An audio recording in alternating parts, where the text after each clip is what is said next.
Hi again, everybody. Welcome to another edition of COSA TV. Greg Blanchard, great to have you joining us here this evening. And this is one that I've been looking forward to. Three of the very best ever to sit behind a harness horse are joining me tonight. Three living legends, John Campbell, Bill O'Donnell, and Ronnie Waples will be our special guest tonight on the show over the next hour and a half or so as we welcome in the guys from their locations. Ronnie and Bill from just down the highway, and John from his home in New Jersey. And we'll start with you, John. Welcome to the show tonight. Thanks for taking the time to join us. I know you're in what has really become the epicenter for the COVID-19 situation in the U.S. Just try and describe what it's been like down there. Well, we were very cognizant of what was going on personally, through my daughters. Are very up to date on everything. So we were actually going through the protocols before they were mandated. And basically we're going back and forth just from my daughter's house, which is less than 10 minutes away in our place. Paula goes to the grocery store and that's it.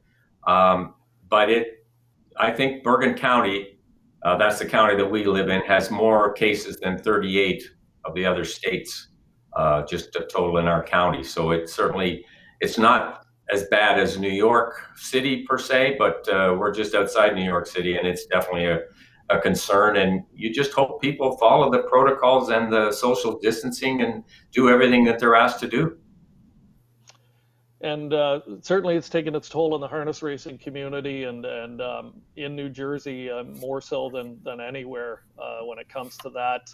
We should, I think at this time, send out our deepest condolences to the entire Fusco family, the family of John Brennan as well, and some other horse people and people in the industry are recovering as we speak from COVID-19. So very serious situation, and it shut down harness racing like it has almost every other industry in North America. And John, in your role now with the Hambletonian Society, faced a little bit of criticism in the last few days for maintaining the April stakes payments. And just before we get started tonight, I just wanted to give you a moment to address that. And, has anything changed in terms of what the society's approach is on that?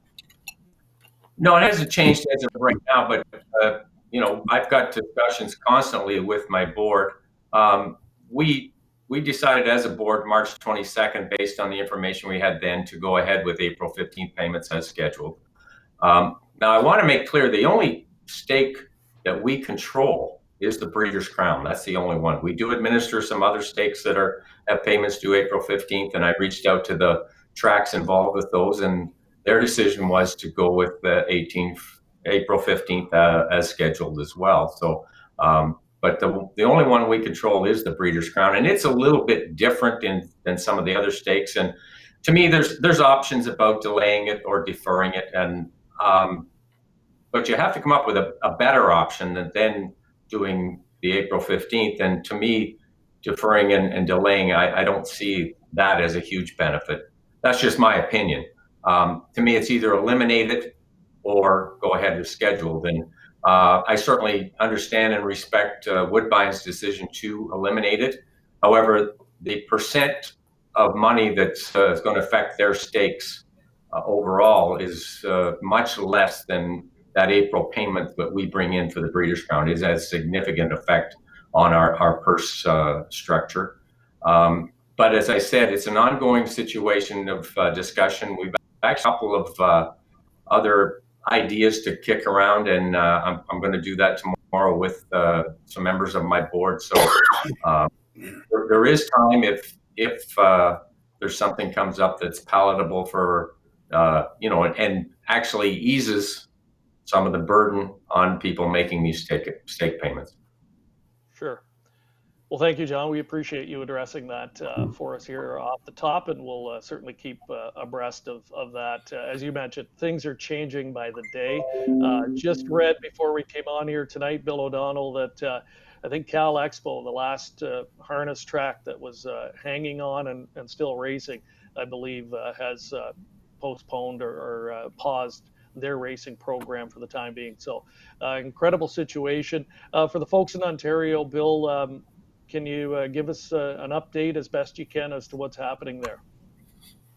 Well, everybody knows there's been a task force assembled, and I'm on that. We've been meeting well, 3, 4 times last week or 5 times again this week every day, and emails are just popping up and going back and forth. And we have an ask into the government, and so that's been kind of, there's nothing definite yet, but I hope it looks good, and we're optimistic that we're going to get some help for some relief for for the owners to keep this thing going, and should know something within the next few days. I know we've been saying that since last week, but things move slowly, and there's a lot of people lined up too, right? And it's not we're not asking for any money per se, other than the money that's been allotted through the government, which we're fairly unique here in Ontario, where we don't depend on slot money anymore, right? So it's a subsidy through the government, plus some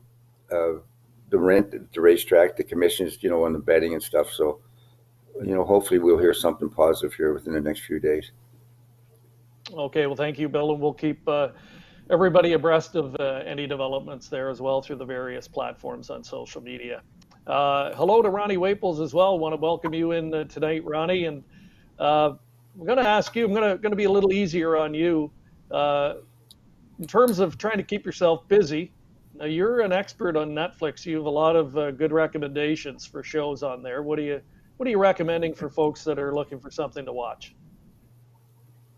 Well, I can't say that I watch it a whole bunch, but I watched that show just because everybody was commenting on it with the Taggers, Billy Exotic or whatever the guy's name was. And I thought they'd make horsemen look pretty calm, really, those guys. Absolutely. And speaking of great horsemen, again, we want to welcome our guest tonight. Ronnie Waples, John Campbell, Bill O'Donnell. I mean, for a guy like me growing up as a youngster in the sport, these were the guys you idolized. And as we look back on their careers, I mean, it's very impressive. Almost 25,000 career victories combined. When you look at the purse winnings, close to $500 million. And a chance to sit behind many of the greatest horses ever put on a racetrack, and really wonderful careers, each and every one of these guys. And the thing in common, they're all Canadian-born drivers. So we're certainly glad to have them with us here tonight. And we're going to take a trip down memory lane, guys. We're going to throw it around a little bit from big races, reminisce about some of the great horses that you were able to sit behind. And we'll begin with one that Ronnie was associated with back in the early 1980s, a horse called Ralph Hanover. And Ron, maybe just take us back to the early days of Ralph Hanover, how you became associated with him. Well, Ralph was a very unusual way I looked at it. He had manners galore, he had gait galore. He just was quite a bit on the lazy side. And if somebody deserves credit in Ralph, I'd say it was Doug Brown. Because as a 2-year-old, we sent him to Montreal, and I believe the sale was on that day, and I couldn't go down to drive him. So Doug went down and drove him, and he won by 10, 15 lengths with him. But I always thought that, he rattled him up, and he sent him on down the road, and right after that, he just kept getting better and better. And it came out as a 3-year-old. I mean, he was pretty well unbeatable, really. Yeah, 7th horse in history to win the U.S. Pacing Triple Crown, and ended up his career with $1.8 million. And then went to Sam Stud. Things weren't as good for him as a stallion. Ronnie, were you surprised by that? Did you expect he was going to be a home run sire, or what were your thoughts on that? Well, I was sure hoping he was better than he was. He left some nice horses, and one thing he did do, he left some mares that went on and produced. So he wasn't a complete failure, but I would say he wasn't up to our expectations anyway. Well, a great horse, and some great memories for you, as mentioned, winner of $1.8 million in his incredible racing career. And you had a chance to drive a lot against John and Bill, and we've got a photo coming up here of, I think, a real nice photo from Legends Day. This is one that was taken a couple of years back when you were able to come back to Clinton, guys, and compete against each other, but in a little bit more relaxed setting. But boy, in the mid 80s, you guys were tooth and nail at the Meadowlands atop the standings there. Maybe I'll just get a thought from each of you on what that was like back at that time competing against each other. And I'll begin with you, John. Well, obviously it was a great time. We were at the Meadowlands. I don't think we realized just special it was back then with the Meadowlands and how it was run, how the races were conducted, how professional everything was, and how much money they were betting on track. When you think back at that time, I remember, and I know Ronnie and Bill will remember as well, on the last race of the night, they'd circle, take a turn, boys. We got to get 3 million. That was on track on Saturday night. So, I think we maybe just didn't realize how special that would turn out to be. And basically, I think maybe took that part for granted, didn't think it would ever end. But as far as the races were concerned, I can speak for myself, and I know I will for Bill and Ronnie as well. We were just doing what we loved and had an opportunity at the highest level to race horses that we never even dreamt about when we were kids. Horses that were just totally unheard of when we were younger. So basically, you were living the dream. Absolutely. And Bill, your perspective at that time, I mean, that was when catch driving really caught on and, it became a real specialized thing. What was it like for you at that time? Well, I think I agree with John. I went to Meadowlands with a small stable of horses, just hoping that I could make a living.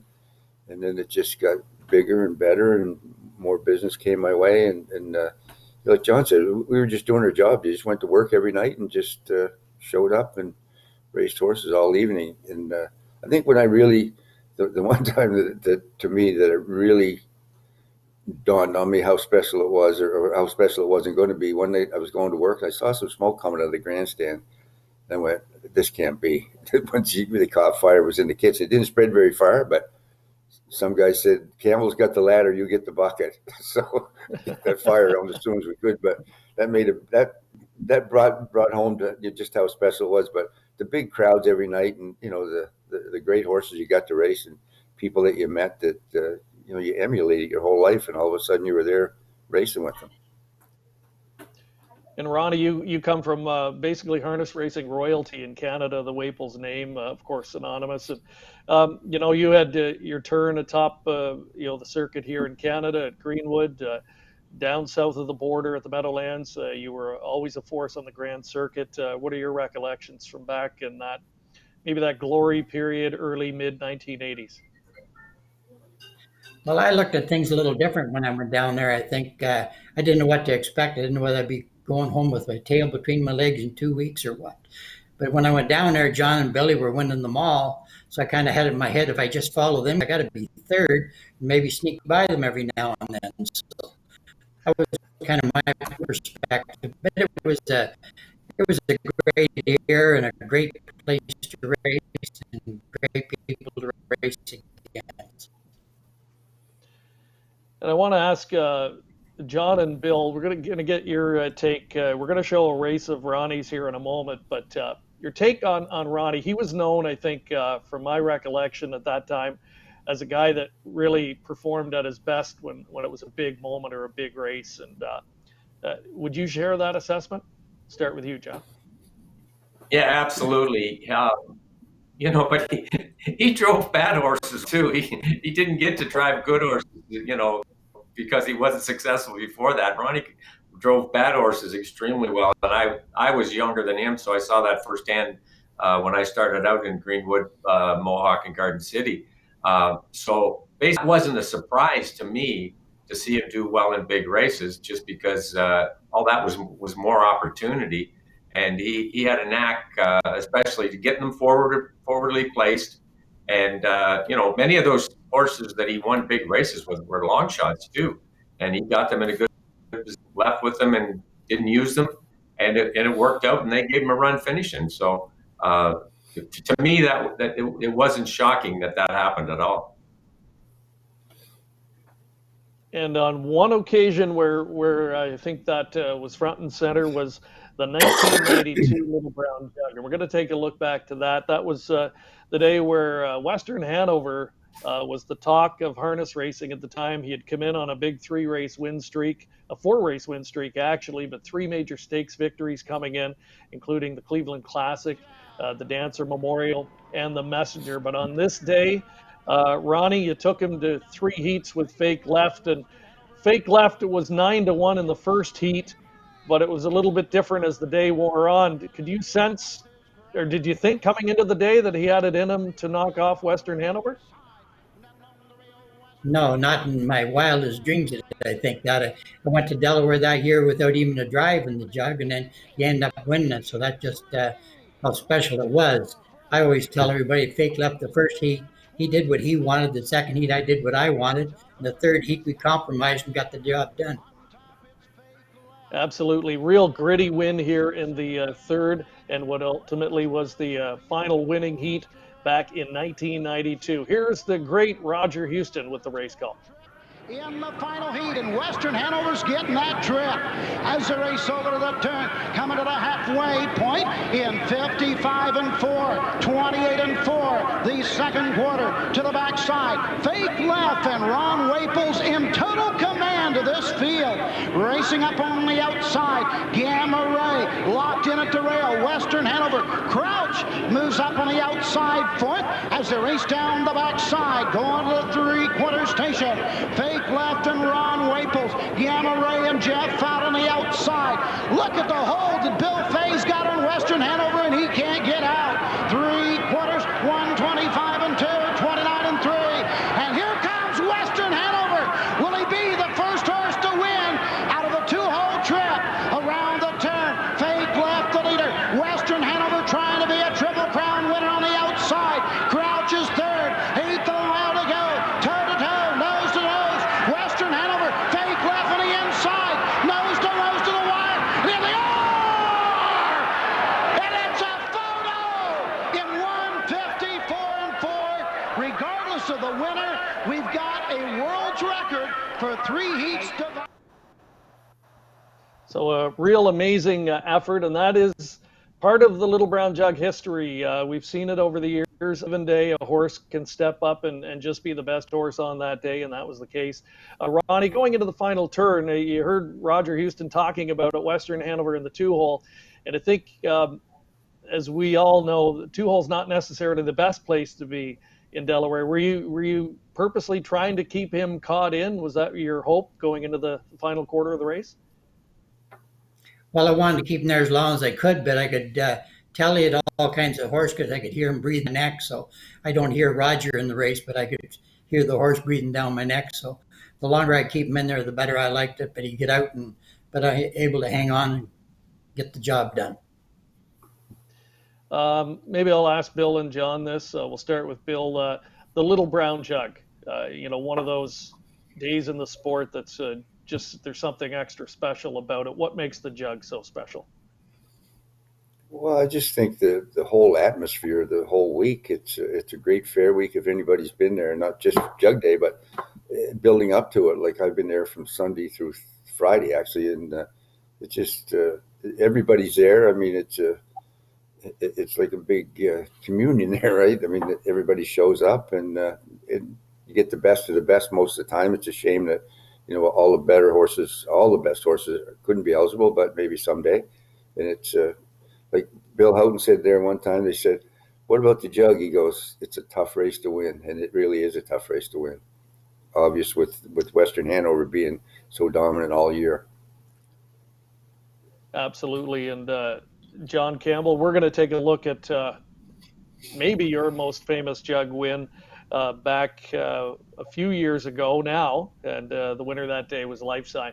And maybe set up the day for us, John. Going in, you had a very formidable entry to deal with, Riyadh and Presidential Ball. What was your mindset going into the afternoon? Well, Life Sign was really good right then. He raced extremely well in Detroit going into the jug. Raced great his first heat, won quite handily. And Riyadh was off the gate quite a bit in his first heat, and my thought process was that I could beat him up off the gate and get crossed over for the first turn. However, that failed miserably. It's hard to drive a horse that bad and have it be a memorable jug, I can tell you that. And we'll pick it up here at the start. So maybe just walk us through the first quarter mile, when you had to ultimately make that decision that I've got to take back here and take my chances this way. Well, even right in there, you know, we're still going hard. I think I've still got a chance to make the front, but you'll see soon here that when I grab them up now, I got no chance of making the front. So, you know, all the seats were filled. Yeah. So I had to back up to fourth at that point. And, you know, obviously this was not the strategy I had planned out going into the race. And then they started to come early. And obviously, if there's nobody wins out of the 2 hole, you certainly aren't going to win from the 4 hole laying on the rail. So I had to move them again.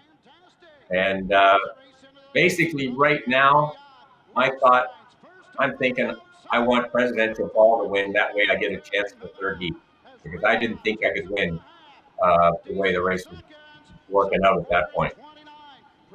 Absolutely. One of the greatest performances in the history of the Little Brown Jug. Let's have another look at the final half of the race.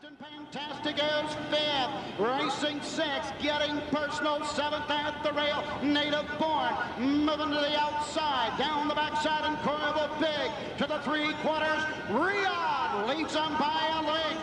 Life Sign on the outside. Presidential Ball's locked in. 3/4, 1:23 and 4, 27 and 4, and Riyadh has the lead. Life Sign second. Presidential Ball's buried at the rail. Ready to rumble as 4th. 1/8 of a mile to go. Riyadh with the lead. Life Sign. Presidential Ball. Life Sign's coming on. Riyadh. Life Sign on the outside. Life Sign wins the Little Brown Jug. And Riyadh is denied. How many times have you watched that race over the years? I've watched it a lot. I mean, I don't pull it up and watch it, but a lot of people bring it to my attention, and it's a great race to watch. But I like when I headed down the backstretch, I just didn't think I had any chance of winning. And more, I'll put the whip his tail going into the last turn, and he didn't respond at all. And I still had horse, and so I thought, you know, we still got a chance at this. And he just dug deep, and you know, obviously it was all the horse, because it was a horrible drive. The strategy failed terribly, and he overcame all that. And very few times over the years we would say that about John Campbell, a failed strategy. But yeah, absolutely, it's part of Little Brown Jug lore. I think for me, probably the most comparable performance in recent years was that of Wiggle It Jiggle It, not that long ago. We got some questions coming in. I'm having trouble reading them on my screen, so I'm going to get Curtis, our producer, to read them in my ear if he can, and we'll comments and we'll pass them along. But by all means, if you're watching in tonight on Facebook, please leave us a comment or a question, and great to have you with us. We're going to turn our attention from the biggest race on the pacing side to the biggest race, of course, on the trotting side, and that is the Hambletonian. And no one with more success in the Hambletonian than John, 6-time winner of that event. Ronnie and Bill have had great success there as well. I'll maybe throw it around the horn here. Ronnie, we asked this about the jug. What is it that separates the Hambletonian on the trotting side from other days in racing?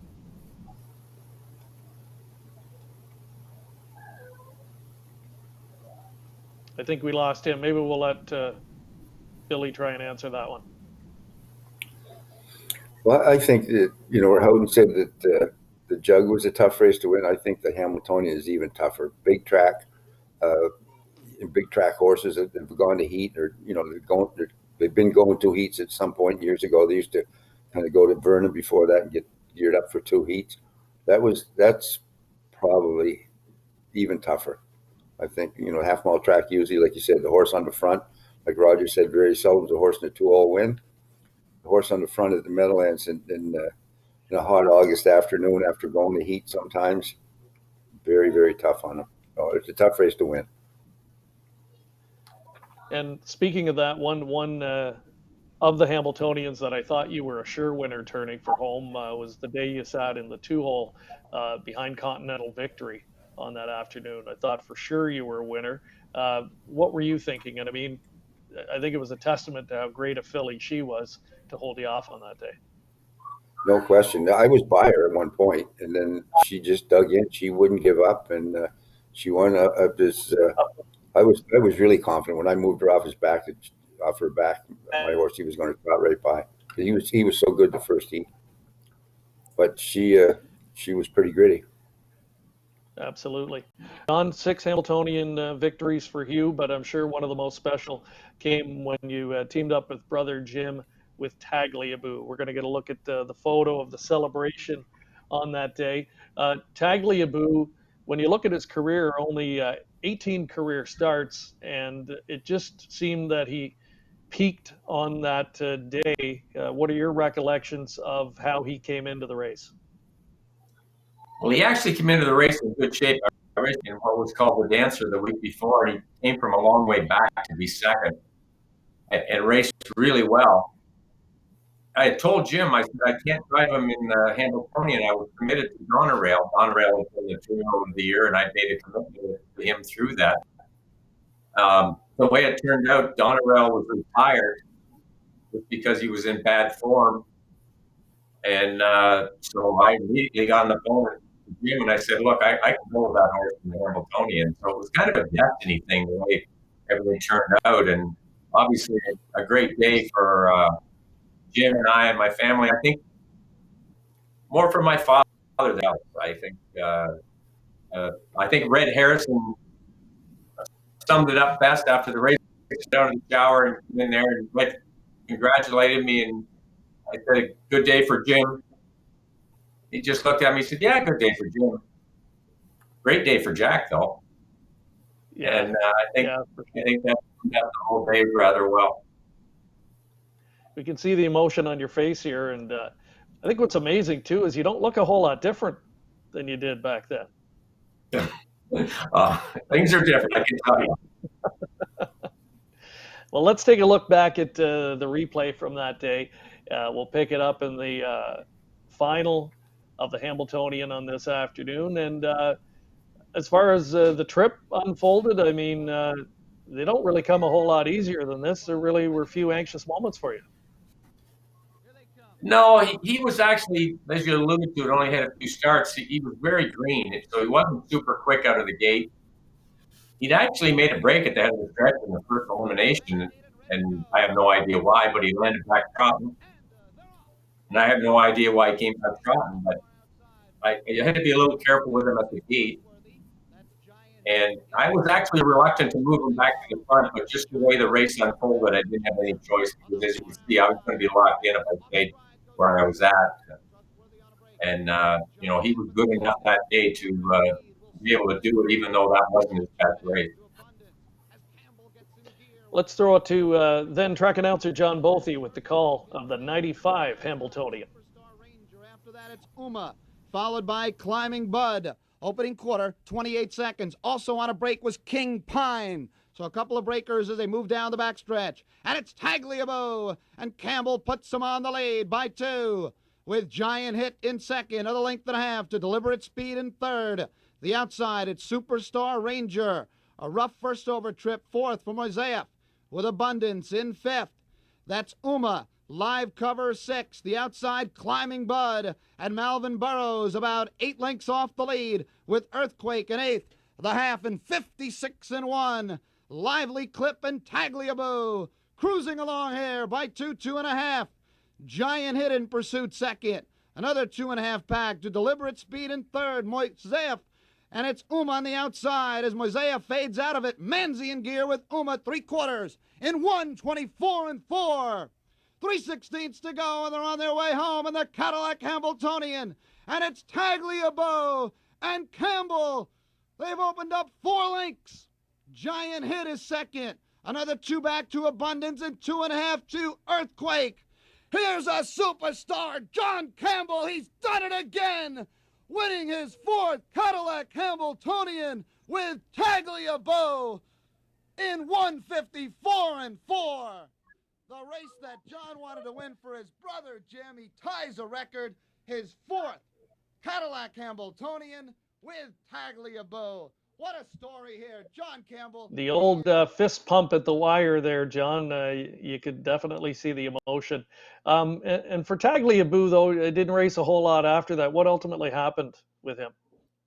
Well, he wasn't really staked that much the rest of his 3-year-old year, and he actually came back at the beginning of his 4-year-old year and won a couple of really nice races, and then he just lost form and never regained it. It was just we were actually very happy with him the way he'd come back, and earlier in his 4-year-old year, and he went a couple of really good races and beat some nice horses a couple of times, but he just got off form and just could never recover and get back to that level. All right. Well, that was the fourth of 6 Hambletonians for you over the course of your career. Ronnie, have we got you back? He's either sitting really still or he's frozen on us again. We'll see if we can get him back in a moment. Close to his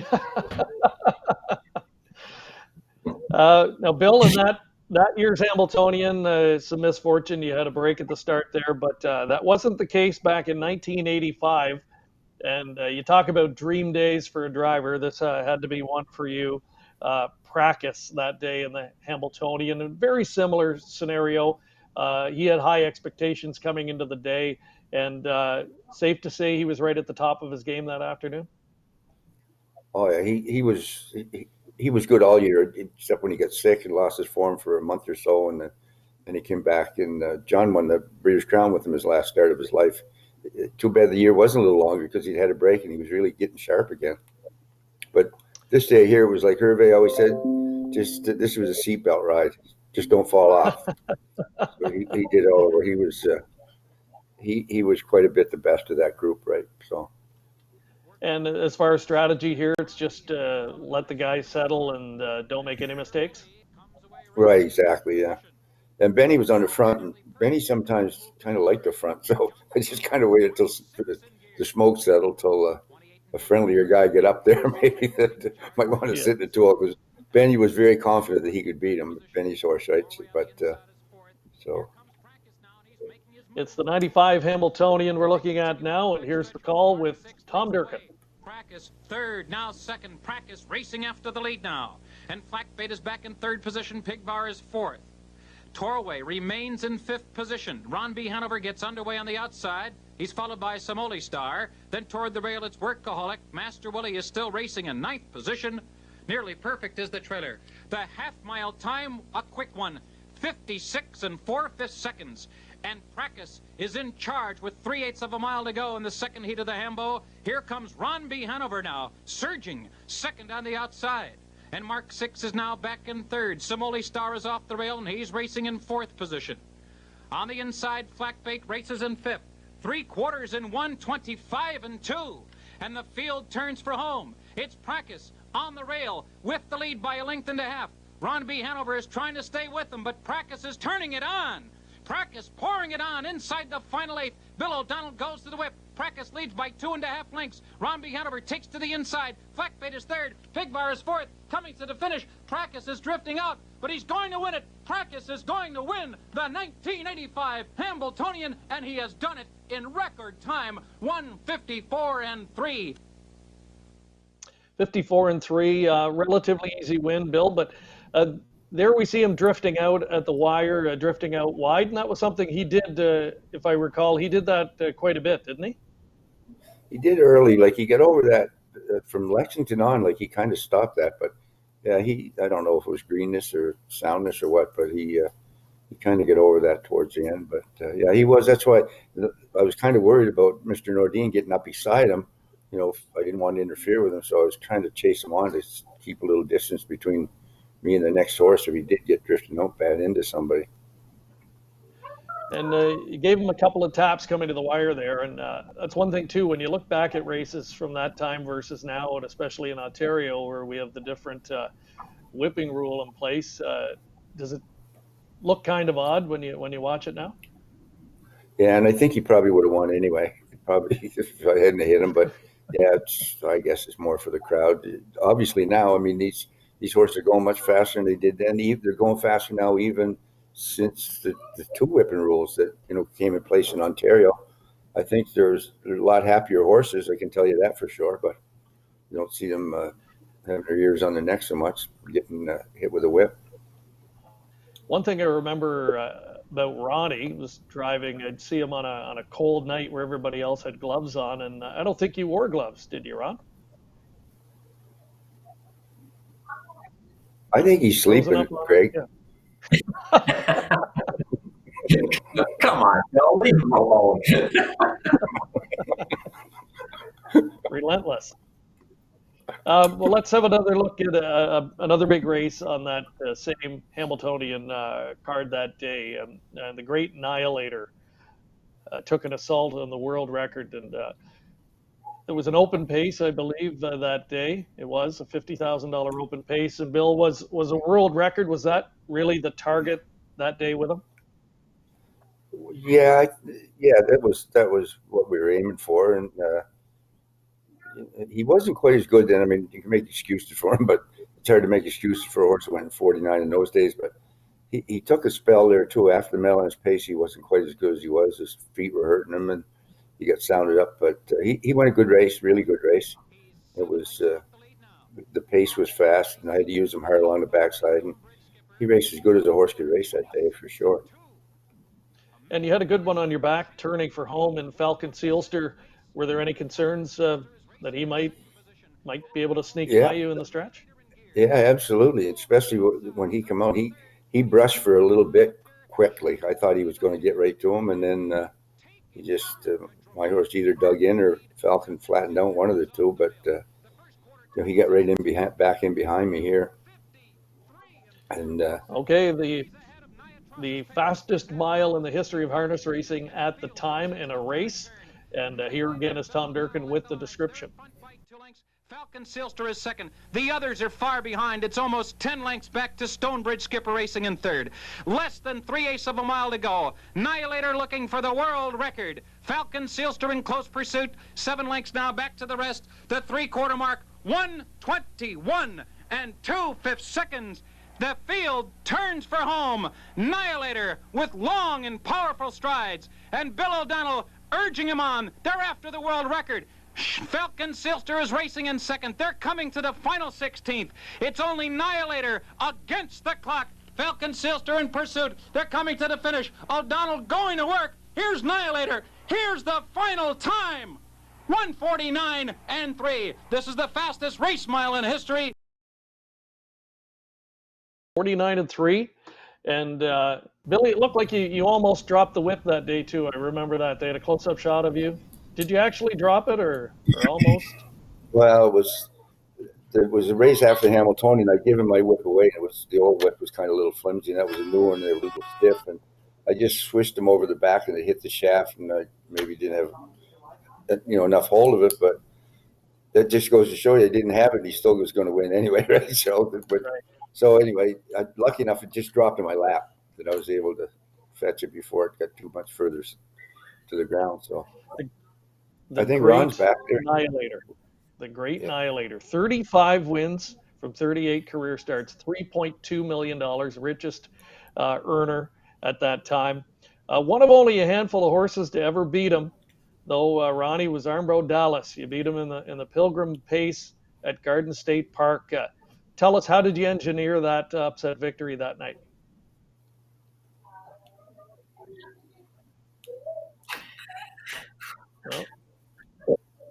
Well, it was kind of everything went my way, would be the best way to describe it.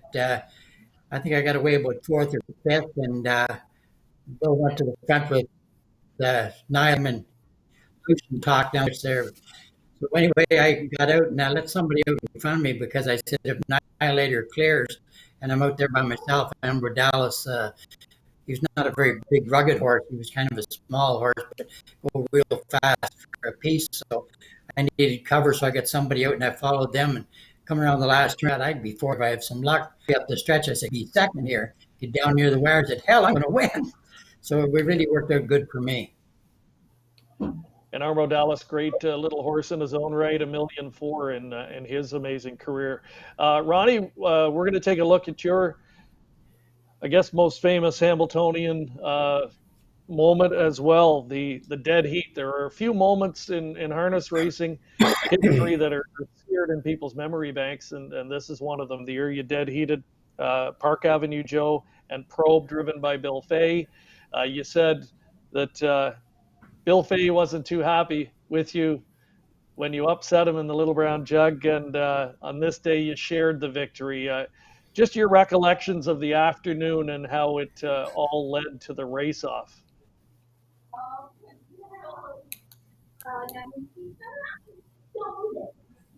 Yes.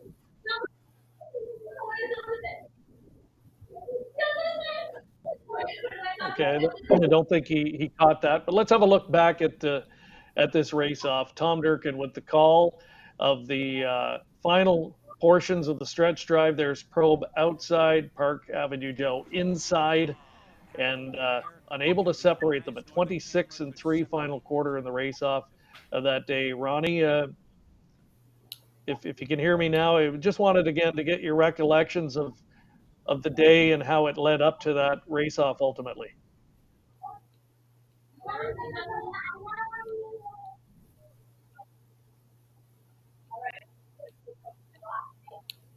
I don't think he's hearing me. Well, he John, was just maybe a great little horse to drive, and there again, I used to listen to a lot of people that give me advice, and that day John can't give me advice. He said, remember one thing, in a two-horse race-off, you want to be in front, which I'd kind of figured that out anyway, but give me a little encouragement on that. So the last heat.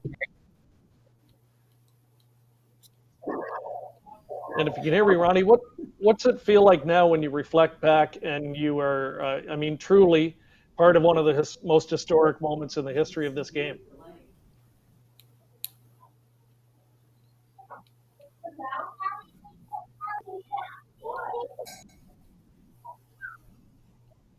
All right, I think he's having trouble hearing me again. We'll let's move on. Let's talk, guys, about the Breeders' Crown Series. Three of the most dominant drivers, obviously, in the history of that series. He was such a great little horse to drive, and we never started them trotters up to where well into the stretch, because I kept thinking in my mind they could trot away from. Sorry. All right, a little bit of a delay. So guys, you can hear me okay still? Yeah, good. Yeah. Yeah. Okay, good. Yeah, I wanted to switch our attention to the Breeders' Crown Series. John, maybe we'll start with you. I mean, how much of a game changer was the Breeders' Crown when it first came into play? It really took harness racing, it felt like, into the big leagues.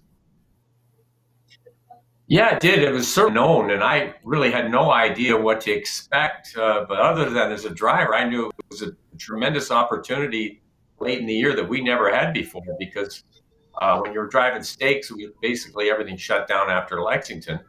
And then they came up with this Breeders' Crown concept. And, we were traveling all over because they had one race at different tracks all the time. And I remember the first year we'd had, I don't know, 4 or 5 races, maybe a few. And I'd had no luck in it at all. And I was racing Am Nearest in the 2-year-old filly pace at Maywood, I believe. And she was terrible if you came first over with her. And I ended up getting away third. Before that, I thought, geez, this series just isn't going my way at all. Got away third, couldn't hold her in the hole, so I ended up first up. And I'm going to the half going, man, this is just getting worse for me. She ended up winning. And from that race on, the Breeders' Crown was a pretty, I had a lot of good fortune in it. But I was really kind of down on myself and just the way it going. And even that race at the half, I thought, this is a disaster. And she ended up winning, and the way things went from there. So you just never know how things are going to turn out. A lot of good fortune for you there. A little less fortunate back in 1987, Bill O'Donnell with a little horse named Robust Hanover. But you managed to make harness racing history here. Let's relive the moment, the interview. We had to, of course, include this tonight in the show. It's what Bill's famous for, certainly when it comes to the Breeders' Crown. By trainer and co-owner Lofty Bruce was all for naught in 1987. The Breeders' Crown, quite a disappointment for his followers, and I'm sure a disappointment for Bill O'Donnell, the driver. Let's find out. Here's Alan Kirschenbaum with Bill. Billy, we saw very clearly what happened in the post parade, but maybe you could give us the best description of it. Well, I just was starting down the post parade and following along there, and he just got tangled up in his feet and fell down. Case of bad timing? No shit. Well, we will go back over to Dave Johnson. I'm sure Billy O'Donnell will have his chance to win many other breeders. It never gets old, Bill. As candid as you can get, and to this day, I'm sure people still ask you about that moment. And I mean, when you think back on it now, what are your recollections? Well, I mean, the poor little guy, he just got tangled up in his feet like it fell down. And I thought they were asking me to go down. Once in a while, they'd ask you if you weren't in a race, like to do the color spot for it. And Alan was down there, a nice young guy. And they come and got me and drove me down. I said, well, they just want me to go down there and kind of narrate the race with Alan. And then you got to ask me questions, and he had nothing else to ask. And from upstairs, they were telling him, ask him more, ask him more. So he did, and that's how it all came about. But anyway, poor little horse. I mean, he didn't deserve that either. But anyway, it was #1 quote of the week in the New York Times, so I still got the write-up downstairs. So my album's there, so I'm pretty proud of it now too, I guess. But it was unfortunate for the horse and Lofty and everybody concerned. So. And I mean, you guys at that time, especially in the New York, New Jersey area, you guys were kind of sports stars. I mean, sports celebrities. I believe you had an appearance together on, was it Good Morning America? Was that true? Yeah. Today Show. Today Show. Yeah. I mean, that had to be kind of surreal for a couple of Canadian kids. Yeah. Yeah, but racing was pretty popular at the time. We were on ESPN regularly, and so to tell you the truth, we weren't that surprised about it that it was happening. We were on. I think Bill and I were on Larry King together one time, and we were out in the mainstream media certainly a lot more, especially in the New York, New Jersey area, just because of the popularity and exposure of the Meadowlands. Meadowlands was a huge deal in the Metro New York area at that time. So it was, when you look back and you think just how did we get there, but we kind of took it in stride and really didn't think that much of it because of the popularity of the Meadowlands in the mainstream, not only in the sports world. And the Breeders' Crown Series, I think, again, helped elevate the sport and get you guys a little bit more in the limelight, certainly. Ronnie, if you can hear me, we're just talking a bit about the Breeders' Crown Series now and what it has meant to the sport. And I remember in its heyday when we'd have those championship nights at Pompano, it was the time you had a big stable in operation at Pompano Park. What was it like for Ronnie Waples at that time racing on that stage? Well, it was great. I mean, anybody that raced in the Breeders' Crown, you had to be very thrilled because, I mean, the saying is gone for all these years. It all comes down to the Breeders' Crown. And, I mean, you put the horses, the best drivers, best trainers on the world stage that night. So I think it's a great, great thing. Absolutely. And you, again, you had a massive operation. I remember you were at the Lake Worth Training Center at the time. You had guys like Jerry Nelson training for you and a big stable of 60 horses like Sarah Lauren Road. I mean, when you think back on those days, it's got to be great memories for you. Oh, it was, and it was a lot, you spent a lot of hours, but it really wasn't work. It was just what you did. Guys, who were some of I'm going to ask you who some of your influences were, your guys now that people look up to, younger guys coming up in the sport. But when you were starting out, Bill, who were some of the people you looked up to and that were influential in the start of your career?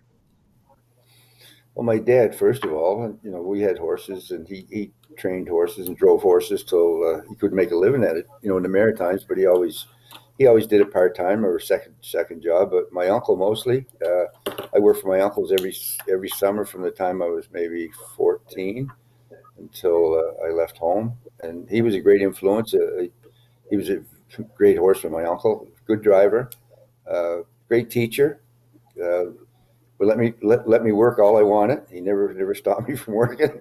So that he was the biggest influence with me, and he sent me away to in the summertime, and I got a job with Ronnie Fagan. He lined that up the 1 year, and then I went to work for Bill Wellwood, and that was and then Jim Doherty. So I mean, those people were very influential, for me to, and I think I learned the right way, and they were very good, especially Jimmy. Late when I went to the States, I mean, he was so good to me. I worked for him, and I didn't really care to drive. I mean, I just liked being around the horse and stuff, and he kind of forced me into it, I guess. But then I got liking it, and so the rest is history. John, same question. Well, obviously, my dad and grandfather and my uncle Ray were obviously huge influences. It was a family affair for us throughout Ontario, and all the horsemanship that I relied on my whole career, I learned from them. When I was a kid, Ron Fagan was a young driver, obviously older than I was, but when I was really young, and I looked up to him, and he was a tremendous driver. I think both Bill and Ron will attest to that. And so I've always followed his career and watched him quite closely when I started out. And when I started to run my own stable and manage it, and one thing I learned and picked up from Ray Remen and Ken Hardy at Windsor was classifying horses. When you had to put them in the right class, and don't be worrying about losing claimers. It's more important to be hitting, finishing 5th or 6th and hanging on to horses. So I think those people were people that I learned the most from, and stuff from them I carried throughout my career. And Ronnie, same thing, I assume, for you, a real family introduction to the sport when you were a young guy starting out? Yeah, definitely. Keith and Murray Waples, I mean, they gave me a chance as a kid and put up with me for 10, 11 years. So, they deserve a star for any little bit of success I did have. And I was a big Herb Filion fan when I was a young fellow. So I had good people. And what was it like for you to see your sons have success in the sport as well?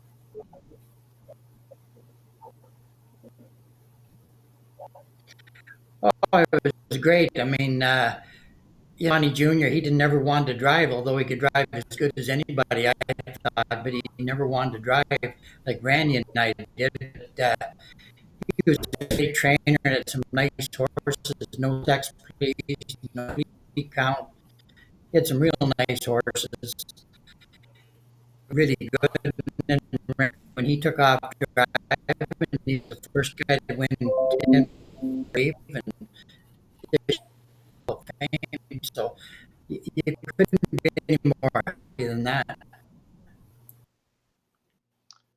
Okay, breaking up just a little bit again, so we'll try and get Ronnie back on the line. But Bill, let's go back. Let's show another Breeders' Crown memory here. So we showed the misfortune with Robust Hanover in '87, but Annihilator, no such bad luck for him. And we talked about it earlier on the show. I think it was a week prior to this, or the race prior to this, where Arbro Dallas upended Annihilator. But you certainly turned the tables on this night at Garden State Park. Billy, what do you recall about this night? Well, he was really good. Actually, the night he got beaten at Pilgrim, it was probably the best race he ever went, I think. He's parked first up, head with the leader the whole way, and stopping and starting. I headed to the front a couple of times and took a couple of times to realize that I wasn't getting there, so I just kind of rode on with him. But he was, this night here, maybe it tightened him up a little bit too, because he won. It wasn't the nicest night either. It was kind of chilly and drizzly, and he went to 53, and I was kind of showing off a little bit, maybe just give him a little spin at the end. I knew it was his last start. I didn't have to save anything for next week. So he come 26 flat, right on the timer, which was kind of unheard of back in those days. I was going to say, and I mean, you can see how cold it is. You can see the breath coming from the horses on this night. So less than ideal. 26-second last quarter, as you said, unheard of for the mid-1980s, no matter what the fractions were. And let's relive the final portions of the '85 Breeders' Crown Annihilator. horses now going after that leader from the outside. Dignitarian picks up the cover. Whitson's Wizard and Anxious Robbie rounded out. 3/4 time, 127 flat. This is it. He's coming home, folks, and it's the leader. That's Annihilator with Bill O'Donnell on top. Chairman of the board is second, and moving up on the outside, Dan Garvin through the stretch. It's the 3-year-old Pacing King. The 3-year-old Pacing King is now regaining his throne and capturing the crown like a winner. Annihilator in front, and Annihilator does it. Ladies and gentlemen, he goes out a winner to retirement. Annihilator wins the Breeders' Crown here at Garden State Park in the time of 1:53. Great way to cap off that season, Billy. I'm going to throw a question at you. It might be difficult for you to answer. You've driven so many great pacers over the years, horses like Cam Best, Staying Together, come to mind. Where does Annihilator rank on the pacing side for you? Oh, he's the best I've ever driven by far. Not maybe not the fastest for a piece, but Cam Best definitely was the fastest for a good long quarter. He could go faster than anybody, but to carry speed that long and keep his form that long, it was pretty remarkable, really. Yeah, very few horses you can truly use the superstar word on, and I think Annihilator was definitely one of those. Ronnie, you upset him the week before, and when you watch that Breeders' Crown, I mean, you must feel fortunate in a sense that you were able to be one of only 3 horses to best Annihilator ever in his career. Yeah, it was a great thrill. I mean, the horse was just an exceptional horse that year, and there's no ways about it. Just his misfortune was my good fortune. That was the only way to describe that race. And speaking of good fortune, you didn't really need a lot of good fortune with this trotter we're going to have a look at next. He often made his own luck, and his name was No Sex Please. And you mentioned the fact that your son, Ron Jr., trained this guy, so very special for you. Here he is in 1990, I believe at the time, the first Canadian bred and sired horse to win a Breeders' Crown event. And I'm not 100% sure, but I think that was the case. Nonetheless, the horse had a great history in the Breeders' Crown. What can you tell us about this particular night and your memories of this win in the Breeders' Crown Series? Well, I'd like to start off by saying Junior, like I say, he owned him, bought him as a yearling, trained him all the time himself. I was fortunate enough for him to let me drive him a few times. This night here, the horse was exceptionally good. I got used a little bit to the quarter pole, and once I got to the front and got my own way, then after that, it was he didn't have to work too hard to get this job done. So this is 1990, and Tom Durkin was in town this night to call the action. 56 and 3/5 seconds. No Sex Please still holding the lead. Friendly Face is second, and Bold Herbert now is first out. There goes Bold Herbert moving up on the outside now to be third. Toward the inside, it's Lodestar Lobel now back racing in 4th position. Campbell has a firm hold of Del Rey Lobel, who comes off and moves up with cover on the outside, and Slyball Hanover trails the field around the far turn. No Sex Please pushed to 3/4 in 1:26 and 3. Bold Herbert coming after him now as they move toward the top of the stretch. Then just in behind, it's Friendly Face right there. Del Rey Lobel comes off cover with a 3-wide sweep, and they still have to catch No Sex Please. Ron Whipples puts him to an all-out drive, and No Sex Please is race spunding. He's holding on by 2 and goes on to a sharp victory here in the Breeders' Crown, and the time 1:55 flat. Breeders' Crown 1990. How many Breeders' Crowns did he win for you, Ronnie? I want to say 2, but it's kind of escaped my mind right now. I think he is a multiple winner, and I was meant to look that up beforehand, but there he is winning at Pompano Park. John, I think you got up for second in that event. As you're watching these races, guys, I'll maybe start with you, John. You've driven thousands and thousands of races, but when you watch them, does it almost feel like you're back behind the horse in that race? No, I wouldn't say that. Not for me. I mean, it's nice to look back, and basically those last 2 races, I'm feeling pretty good. I finished second and 9 or finished second and No Sex Please. So you can't win. It's nice to be second. But, No, I wouldn't say it's back that. I just don't look back that much, and it was brought to your attention. It's kind of a good feeling, but it's past. Absolutely. So you guys had your opportunities to sit behind great horses individually, but you had the opportunity to watch many great horses. So, question here from Heather Grant. Thank you, Heather. She wants to ask all of you: was there a horse that you never had the chance to drive that you wish you could have in a big race? Maybe a difficult question to answer, but we'll throw it around to each of you. Bill, let's start with you. Nitros for me. Cam fell a second. John? Niatros, and actually when he had that misfortune of going over the rail at Saratoga, and then he finished fourth in the elimination race, Clint Galbraith and Lou Guy had a lot of friction about the drive, and Lou wanted to change and Clint had control or whatever, but after the race, he won the Meadowlands Space. We were up and having a few drinks in the presidential room, and Clint came over and he said, I didn't want to give up that drive. He said, if I did, you were going to get it. And I tell you what, it made me mouth water, the thought of getting behind him. Sure. That's a great story. Ronnie, what about yourself? I got to agree with Bill O'Donnell for a change, and I think Niatros to start with, and Cam fell a second. So that's interesting. That's unanimous on Niatros. So obviously, you, like many people, rank him as one of the very best of all time.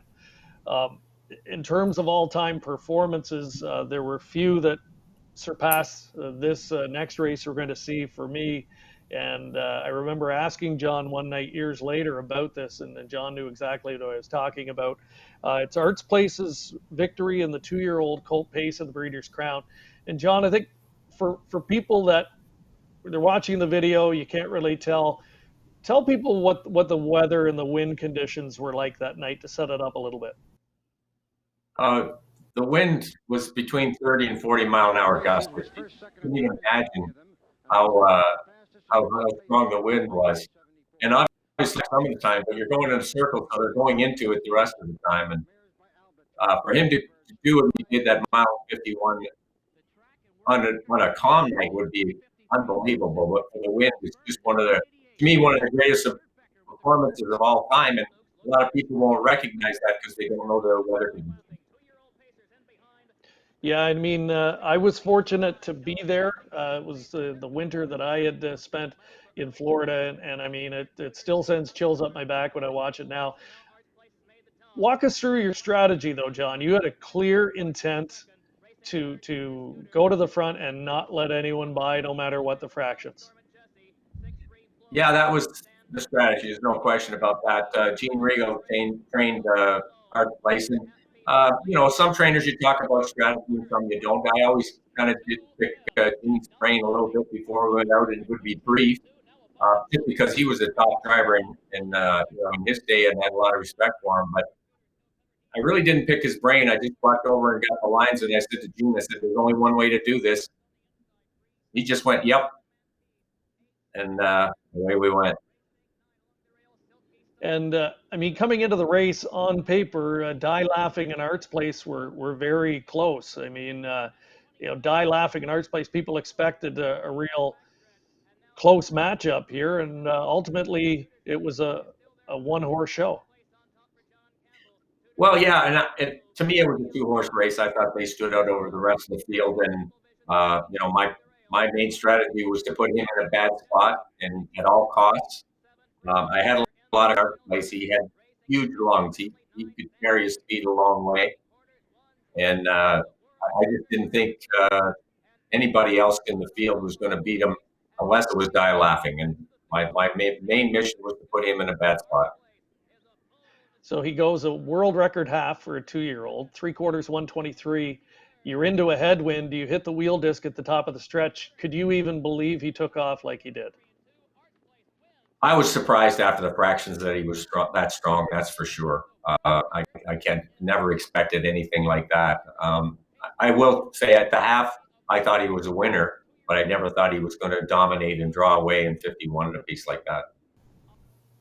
And we should say at that time an all-age track record at Pompano Park. So truly amazing. And maybe let's just talk a little more about Art's Place. We know he went on to become a great stallion. He had the undefeated 4-year-old season and just off form a little bit at 3. Do we ever truly know what happened at age 3 where he didn't quite hit the same potential? Well, he ran into a buzzsaw in Precious Bunny, for one thing, and Die Laughing was good at 3, and it was actually better at 3 than Art's Place. He did have some physical issues later in the year. He was a horse that, as fast as he wasn't quick.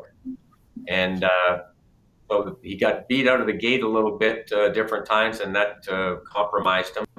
So it was just a combination of bad luck, maybe just not as quick and handy at the gate at 3 as Die Laughing and Precious Bunny. And then he did run into some physical problems later in the year and actually had to be scratched out of the Breeders' Crown at 3. So I guess it was jug. I'm sorry, he was scratched out of the jug. But so it was just a combination of everything that could go wrong kind of did go wrong at 3, but he rebounded and redeemed himself at 4. Yeah, great horse and a great stallion as well. Another question from Blake McIntosh, wondering what's the best horse that you've picked off of? Ronnie, we'll start with you. Amity Chef. Wow. And what were the circumstances? Well, Blair had asked me to drive him down at, I'm not sure where he was racing that night, but I had to go to Rosecroft to race a couple of my own. And I said, well, why don't you go with them tonight and I'll go with them next week? And then John interfered there some way or another. I don't know how that happened. Well, you can't accuse me of stealing the drive. I didn't even know who Amity Chef was until I raced him that night. But I know nobody was getting him back that first ride behind. I noticed that. John, what about yourself? Any of those moments of regret where you picked up one? Yeah, there's been lots. I think Mystical Maddie and her 3. I picked off her in earlier in her 3-year-old year for some reason. I don't know what I was thinking about there. Well, there's been others, but that one comes to mind rather quickly. Yeah. What about you, Billy? Mac LaBelle. I qualified Mac LaBelle and Sir Taurus both for the Peter Houghton, and at the time but that worked out okay for you. So in Sir Taurus, I thought he was a little bit better at the time, but it turned out he wasn't. So that happens, right? And a little different too. Maybe talk about the dynamic, guys, a little bit if you can. Different than thoroughbred racing, where they have agents going out and hustling rides for them. You're your own agent, and I'm sure there has to be a little bit of that behind the scenes. You've got to sell yourself. Maybe just talk about that a little bit. John, we'll start with you on that one. Well, it's different. Basically, the owners and trainers come to us, and you know when I was actually going really well and things were clicking, I very seldom reached out to people about horses because I couldn't commit because I never knew what I was going to be down on in the same race to say, oh yeah, put me down on your horse, and then you pick off them. So basically, especially when I was going my best, it was mostly up to the owners and trainers. You'd look at the sheet, they'd contact you, and to tell you the truth, many times I was very evasive on whether I'd say I would drive their horse or not, just because I wanted to keep my options open just in case a prettier girl came to the dance. Sure. And Billy, what was that like? I'm sure you had many situations where, yeah, you had tough decisions to make, which horse you're going to pick, and a little bit of politics involved. You certainly want to try and keep everybody happy. What was the thought process that usually went into those decisions? Well, I guess you kind of would pick the guys like, say, Freddie Grant. I drove all his horses at the Meadowlands, and I tried to, commit to him the best I could. And maybe a lot of times I kind of abused him a little bit too. I would get off one onto somebody else's and get back on his, and he didn't take it very good. But yeah, he forgot about it quickly. And but yeah, it was more, coming on spring, you more, I think you tended to kind of stick with the guys that you thought had the better stable for the summer, with the 2-year-olds and coming 3-year-olds for stake races and stuff. And Ronnie, when you came into a season and you knew you had a big horse to look forward to, or an up and coming horse that you've just hooked up with that you think has great potential, I mean, how much more does that energize you coming into a season as a driver? Well, I'm going to steal a line from the old philosopher over there. He said one time, he said, they used to ask me to drive. He said, now I ask them if I can drive. That's kind of the way your career goes, But I think anytime you got a shot at a horse, whether it's an overnight race or a stake race, if the horse had a shot of winning, you're pretty excited about it. Just going to, again, throw around a few questions here. I want to ask each of you. I'm sure the Meadowlands would be an obvious one, but aside from that, where was a favorite track for you to drive on? Billy, we'll start with you. I think Foxborough for me. That kind of got started. Like Rockingham Park was a half-mile track, but the 5/8 Foxborough was a little bit different layout track than most 5/8s. When they built the 5/8, it was turned it into a 5/8 from a half. They had to leave the bottom turn alone, so it was kind of an egg-shaped track, and it had a big turn, a long straightaway, and it's kind of where I got going. And I watch it every Sunday now on TV when I watch the Patriots. Right there, that's where the track was, right exactly where the stadium is now. But that was that for me. That was my favorite track, I think. Question from Dave Thomas for John, asking if you'd won a provincial cup at Windsor Raceway. And on that note, one of the tracks where you got your early lessons, John, maybe talk about Windsor Raceway, one of the tracks that unfortunately now defunct, but at one point in time was one of the top circuits in Canada.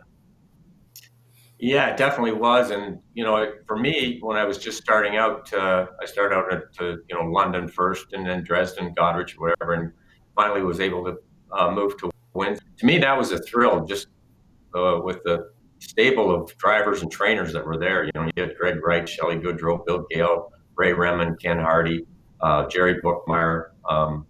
So it was really something for me to start out there. And Pat Crow was there.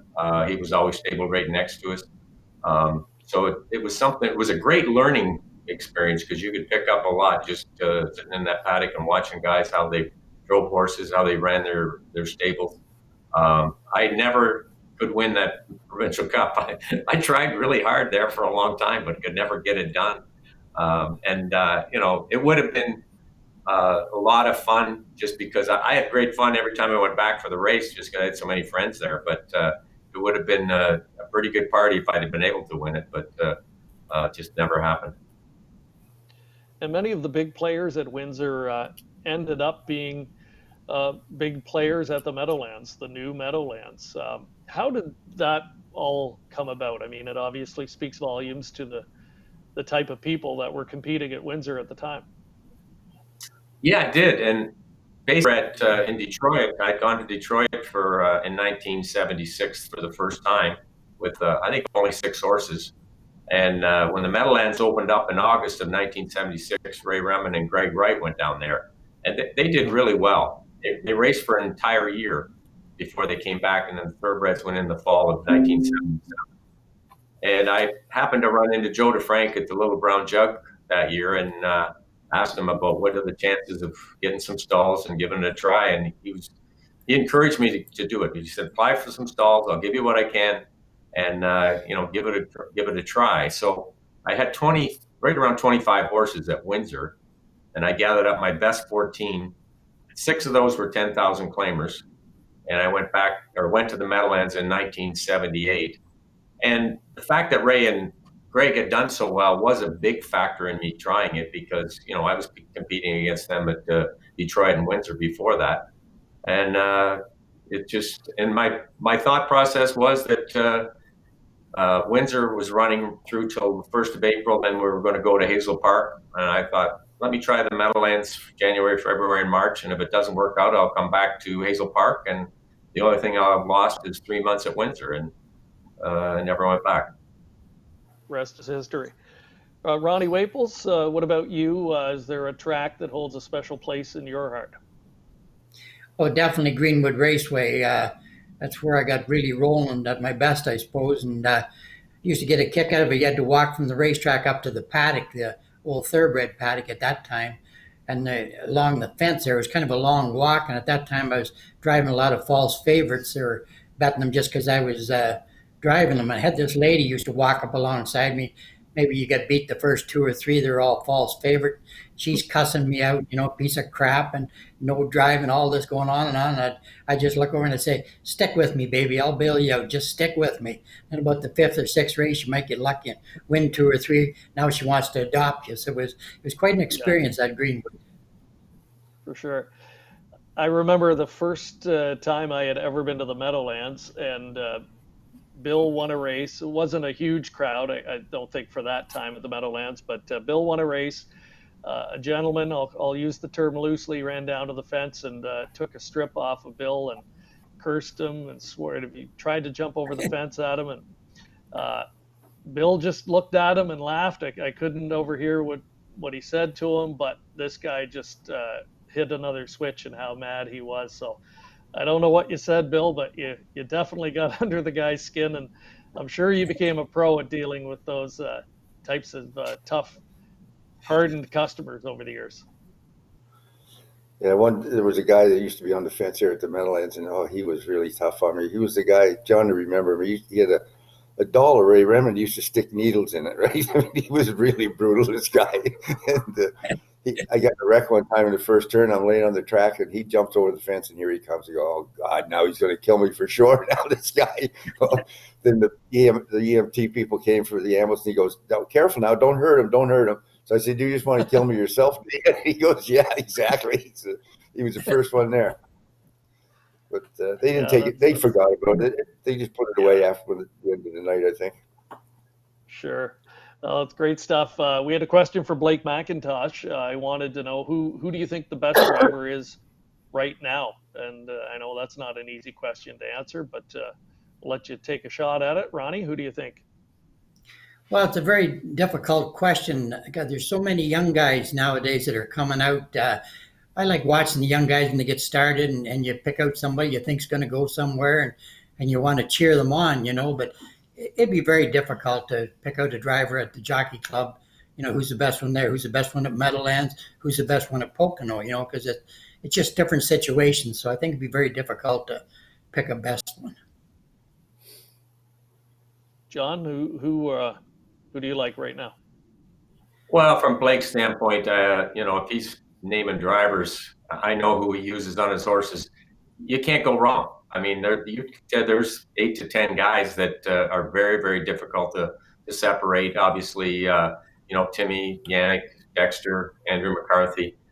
There's just a number of them that do well all the time. And, just to pick one, I think it kind of depends on what you're looking for your horse. The styles may be a little bit different, but it's really difficult because I don't think there's a bad choice or a clear-cut choice to say this guy is number one.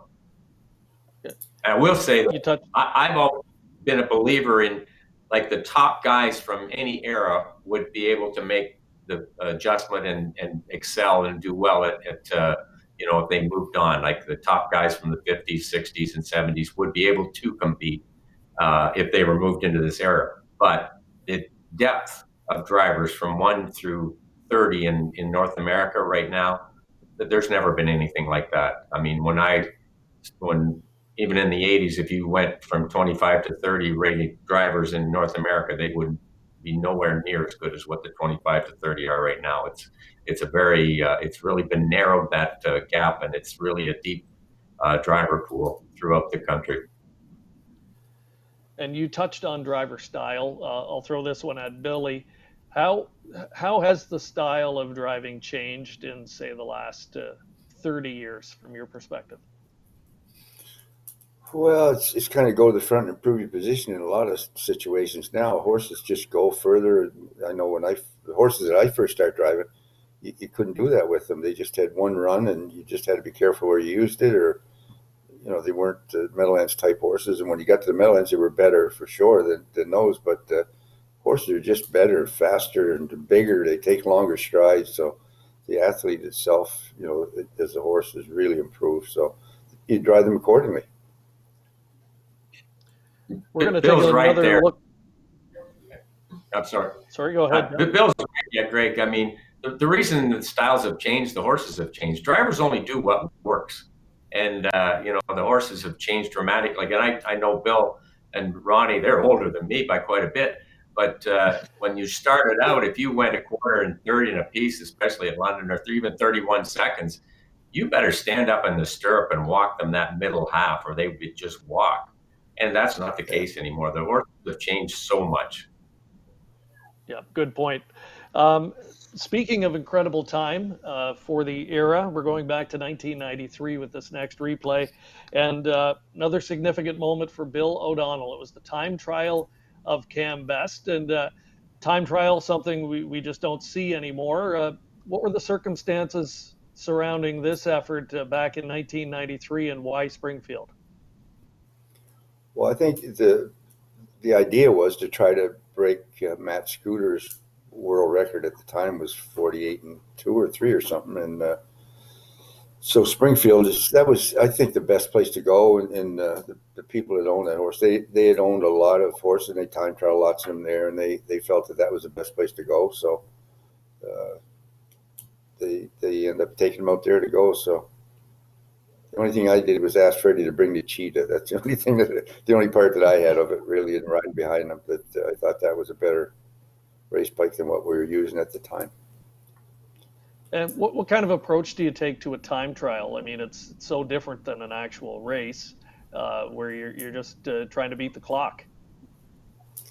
Well, I think, I remember when I first started, I remember Joe O'Brien told me that just don't really hurry in the first quarter and give them a little run on a mile track you're going from a mile from the quarter pole to the 5/8 and give them a little bit of a rest around the turn and just kind of save some little power for come home, basically. But when I first started doing it, I asked Joe for some for tips, and that's kind of what he said to me. So he didn't like the gate, so I never really asked for the gate. He always thought it was a little easier, a little better for the horses not to have a gate. But this horse, he went by himself this day. This horse, the prompter, I just asked to stay away from him until about the 3/4 pole. I didn't want him fretting him the whole way, and then the old prompter couldn't keep up. So he was really good that day. Yeah, I was going to say, could you tell the fractions you were going? Did they have some sort of, not a digital display, obviously, at that point, but any sort of timer display that you could watch and get an inkling of how fast you were going, or was it all by a stopwatch? No, how did that work? Stopwatch, but I just was careful not to get him down there too quick to quarter, and then I just sent him along where he felt comfortable along, the straightaway, and then give him a little rest, and then ask him for all he had there finishing. But we pulled up, and Freddie, there was a timer, like it was a temporary timer they had in the inside, and it said 46 and 1, and so we get down the turn. So Freddie goes, "How much do you have the mile?" So I looked at the watch. I'd stopped at 2:07, so I said, "Here, Fred, you can have that. Take that home and hang it on your wall if you like." But I didn't even get. My uncle told me one time when I first drive I ever had, I went and got his watch and put it around my neck, and I was all psyched to go with the watch. And he goes, "What are you doing with that?" So I said, "Don't you carry a watch when you drive?" He said, "You give me that. I'll tell you what to do." He was a little bit of a wise guy too. So he says, our barn was right past the 5/8 pole, the 38th pole at Sackville. And he says, "When you come by here the second time, if this thing's got any pace, pull him. If he doesn't, you'll be beating him over the back to keep up. You won't have any time to look at that watch." So that was my advice when I first started driving, I guess. Question from Kirby McGinnis. Which is the one race you wish you'd won that you weren't able to win? Ron, we'll throw that one to you. Confederation Cup, I won it, but I got placed back. Never got a chance to do it again. What happened that day? It's a while ago now. Tell us again what happened. I was Amber Dallas. I was racing and I was in the hole, and High Class Minbar was a tough old horse, and he'd been parked the whole way. So he started to back off going down the back stretch, and I seen my opportunity, but if I just waited another split second, it would have been better outcome for me. Well, he made up for it somewhat. What were you going to say, Bill? I said, you mean you hit him? You could explain that whole thing. No, didn't hit him, but I moved him sideways a little, I guess. Only because he was looking. John, it was amazing to me. We just heard moments ago that you never did win a provincial cup. That's actually surprising to me. Was that the race, or was there another race? It's hard to imagine any race you haven't won. I'd stick with the provincial cup because that was my home track, and just had so many friends and family there every time I went back to race, and I'd stick with that. That's a pretty easy one for me. Yeah. And Billy, what about you? The one race I would have liked to win and never have, and was second a few times in it and thirds, was Peter Houghton. I never did win that. I won, I think, every other late closer, early closer, Hamiltonian race at the Meadowlands except that one. Mark Horner had a question as well, wondering if there was an underrated driver, whether it be today, whether there's someone or maybe someone that you drove against that was underrated, didn't maybe get the accolades, but was a really top driver in your day. Maybe we'll go the other way. We'll start with Billy this time. Well, underrated. I don't know if you're talking to them at the Meadowlands. I don't think. I think everybody, the cream always came to the top there pretty much. But one guy that I did race against some that I thought was, I wouldn't say he's underrated. Was Walter Paisley. I thought Walter Paisley was a very, very top driver. John, yourself? It's basically I'd stick with that Chicago theme and say Dave McGee, although he certainly wasn't underrated out in Chicago, I think he was underrated on a national scale because I really considered him a world-class race driver and drove horses extremely well for a long time. And like I said, if you bring that up to people in Chicago, they'll think you're crazy. But on a national level, I don't think he got the due that he really kind of deserved because he was exceptional at what he did. Okay, the same question to you, Ronnie. Well, I'm going to take it back a bit. This guy, when he started out, I thought he was very underrated, but he sure as hell come to the forefront. That'd be Dave Miller. But when he first came to Meadowlands, he just seemed like he, was struggling with it a bit. But I always liked him and liked the way he handled the horse and everything, and he sure overcame everything. He certainly did. We've got one more replay here we want to have a look at. We're getting close on time, but we couldn't get John Campbell on here without having a look at the great Mac Lobel. And we're gonna head overseas for this one, John. This is the Elite Lop, one of Mac's 71 career victories from 94 starts. And maybe just relive this day for us. We're getting a look at the final here and how the day went for Mac and how well he performed. Well, the day went well for Mac. Everything before that, trying to get him trained, was a nightmare for Chuck Sylvester. And there's a myriad of stories about trying to get him trained and how he got to this point. And they had the media out there to watch him, and he just refused to go. Chucky called me up, and it was rather amusing because he called up and woke me up in the morning and said he won't go. And I was aggravated because he woke me up, and I said, "What do you mean he won't go, Chucky? Just get him trained with somebody else and he'll go." And I went to hang the phone up literally, and I hear him before I hang it up, "I already tried that." And that really got my attention. But basically, I wasn't sure when I got on the plane to go to Sweden if I was going to get him to go. But obviously he did, and he's a cultural icon in Sweden, Mac Lobel. He's just a rock star. The Swedish people just never forget the race he won. He's still the only 4-year-old to Elite Lop.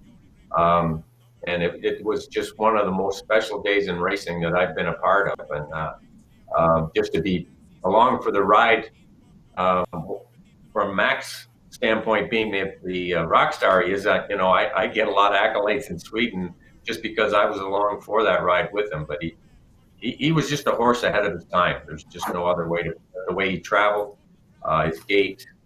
He was one of those horses you could use for 3/4 of the mile, but if he got a breather for 1/4, he was very difficult to beat. And what is the atmosphere for someone who's never been to Sweden for this event? What's the crowd and the atmosphere like? Try to explain it for us. I guess it'd be like being at the jug on steroids. The crowd is just so enthusiastic. They're so knowledgeable. There's different contingents that come from different countries to follow the horse from their part of the world, and the people are so knowledgeable about racing. Of course, it's a national sport. There are lotteries tied to racing, so they follow the horses extremely close, and it's just it's almost a phenomenon when you go there, and it's hard for people to describe. But once people that have been there, they get it immediately, just what you're talking about. All right, guys. On that note, we'll squeeze one more question in. We're at 9 o'clock here now. This is from Zach Tackett. Who are the toughest or hardest drivers you guys got the privilege to drive against? I'm sure the guys sitting beside you would be in that category, but maybe someone else, and whether it be tough in terms of how talented they were, or tough in terms of the way they drove, and maybe they were a little over aggressive or that type of thing. But we'll start with you, Ronnie, with that one. I would think off the bat I would have to say Cat Manzi. He win a lot of races, never seemed to be in the wrong spot very many times. But he was tough. He wouldn't give you an inch, but he wouldn't take an inch either. Great driver. John? I got to go along with that theme. Cat, it was extremely tough to race against, and as Ronnie said, he didn't give you an inch, and he didn't expect one either, and that was fine. You knew what you were getting. Mike LaChance was very similar in that regard. He was tough to race against, and obviously very successful. But and saying that, I will say both of them extremely safe guys to drive with. They were just hard-nosed competitors. Right. And Bill? I would say John was the toughest one to beat. The toughest one to drive against for me, was LaChance, hands down. But he never asked for nothing. He didn't give you an inch, but he didn't ask for half an inch. He just went about his business and did it on a professional manner, and that's the way it should have been with everybody, I guess. But he was the toughest one. And before we wrap it up, I think we should give some recognition to some of the great horsemen, the great trainers that you were associated with, because that's a massive part of the equation, of course. The horses and the guys that give you good horses and have them ready for the big races. So maybe just talk about that association, Ronnie, a trainer or a horseman that really helped you a lot in your career. Well, I think there'd probably be a couple of them. One, I'd have to mention Bill Robinson. Like him or hate him, I mean, he had good horses and come out with good horses year after year. So he done something right.